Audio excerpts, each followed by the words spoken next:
मुंबईतील मुंबई मेट्रो 3च्या आरे ते बीकेसी या दरम्यानच्या सेवेचं पंतप्रधान नरेंद्र मोदींनी उद्घाटन केलंय। मेट्रो 3 हा प्रकल्प एकूण 33.5 किलोमीटरचा आहे। त्यापैकी पहिल्या टप्प्यात 12.44 किलोमीटरवरील सेवा सुरू होणार आहे। मुंबई मेट्रो 3च्या कामाला 7 वर्षांपूर्वी सुरुवात झाली होती। पहिल्या टप्प्यात आरे ते बीकेसी या मार्गावरील काम पूर्ण झालंय।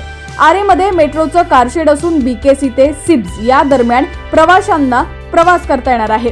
आरे ते बीकेसी या प्रवासाला मेट्रोनं केवळ 30 मिनिटांचा वेळ लागणार आहे। या मार्गावर 6.5 मिनिटांनी मेट्रो सेवा उपलब्ध होईल। मेट्रो 3ची सेवा सकाळी 6:30 वाजता ते रात्री 10:30 वाजेपर्यंत सुरू राहील। तिकीट दर 10 रुपयांपासून 50 रुपयांपर्यंत असेल। मेट्रो 3च्या दिवसभरात 96 फेऱ्या चालवल्या जाणार आहेत। या फेऱ्या आरे JVALR ते बीकेसी या दरम्यान असतील। यामध्ये 9 स्थानकांवर प्रवाशांना मेट्रोत प्रवास मिळेल। या मेट्रोचा वेग 85 किलोमीटर प्रति तास इतका असेल। या मार्गावर 27 स्थानकं आहेत, त्यापैकी 26 स्थानकं भूमिगत असून 1 ग्रेड स्टेशन आहे।